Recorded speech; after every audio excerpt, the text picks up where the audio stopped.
ከትናንትናው የአርሰናልና የማንቸስተር ዩናይትድ ጨዋታ በኋላ የተለያዩ አስተያየቶች ተሰጥተዋል። የቀድሞ የአርሰናል ታሪካዊ ተጫዋች የነበረው ፓትሪክ ቪዬራ ሐሳቡን አጋርቷል። የአርሰናል ተጫዋቾች የአእምሮ ጥንካሬ ላይ ጥያቄ የሚያስነሳ ነገር ተመልክቻለሁ። ቡካዮ ሳካና ትሮሳር የዩናይትድ ተጫዋቾችን ተጭነው ሲጫወቱ አልነበረም። በቡድኑ ውስጥ የአመራር እጥረት አለ። የቡድኑ መንፈስ ተጫዋቾችን የሚያነሳሳ መሪ ያስፈልጋቸዋል። መሀል ላይ ተበልጠናል ሲል ቪዬራ አስተያየቱን ሰጥቷል። የአርሰናሉ አሰልጣኝ ሚኬል አርቴታ ለፓትሪክ ቪዬራ ሐሳብ ምላሽ ሰጥቷል። ሁሉንም አስተያየት እንቀበላለን። ፓትሪክ ቪዬራ ትክክል ነው። በሚላን ጥሩ ነበርን፣ ዛሬ ግን ተቸግረናል ሲል አርቴታ ተናግሯል። የቀድሞ የማንቸስተር ዩናይትድ ተጫዋች የነበረው ሮይ ኪን በዛሬው ጨዋታ ጫናው አርሰናል ላይ ነበር ብሏል። በተጫዋቾቹ ላይ የራስ መተማመን አይታይም። ማይክል ካሪክ ግን ጥሩ ውጤት አስመዝግቧል። ነገር ግን ይላል ሮይ ኪን፣ ነገር ግን በሚቀጥለው ውድድር ዓመት ማንቸስተር ዩናይትድ ሌላ አሰልጣኝ መፈለግ አለበት። ውጤቱ ግን አስደሳች ነው ሲል ሮይ ኪን ተናግሯል።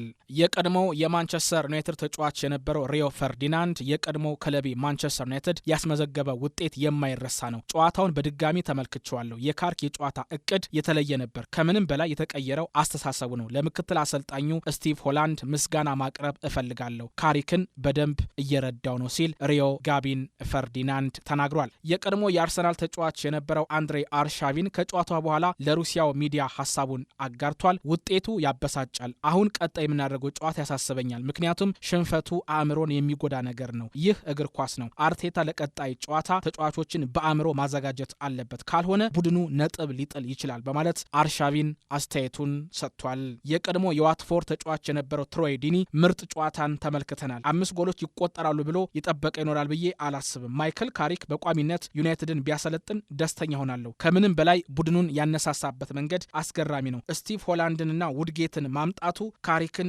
እንዳከብረው አድርጎኛል። ስቲቭ ሆላንድ በቼልሲ የሰራውን ማየት ያስፈልጋል ሲል ትሮይ ዲኒ እንደዚሁ ሐሳቡን አጋርቷል። ወደ ቀሪ መረጃዎቻችን እናልፋለን። የማንቸስተር ዩናይትድ አመራሮች ኦማር ቤራዳና ዊልኮክስ በጥር የዝውውር መስኮት ካሪክ የፈለገውን ተጫዋች እንዲያመጣ በዛሬው ዕለት ከአሰልጣኙ ጋር ንግግር ያደርጋሉ ተብሏል። ማይክል ካሪክ ደግሞ የፎሬስቱን አማካይ አንደርሰንን ማምጣት እንደሚፈልግ ከቀናት በፊት ለክለቡ ሰዎች እንደዚሁ መግለጹ አይረሳም። የአርሰናሉ ስፖርቲንግ ዳይሬክተር አንድሪያ ቤርታ ከትናንትናው ጨዋታ በኋላ ከሚኬል አርቴታ ጋር ንግግር አድርገዋል ተብሏል። በተለይ በተመዘገበው ውጤት ደስተኛ ያልነበሩት ቤርታ በጥር ተጫዋቾችን ከማምጣት ጋር ተያይዞ ከአርቴታ ጋር ንግግር እንዳደረጉ እንደዚሁ ታውቋል። የማንቸስተር ዩናይትድ ደጋፊዎች ካሪክ በቋሚነት እንዲቀጠር ፍላጎት እንዳላቸው በተለያዩ የሶሻል ሚዲያ አማራጮች እየገለጹ ይገኛል። የማንቸስተር ዩናይትድ አመራሮች ማይክል ካሪክን በቋሚነት ሊቀጥሩልን ይገባል በማለት ማንቸስተር ከተማ የሚገኙ የክለቡ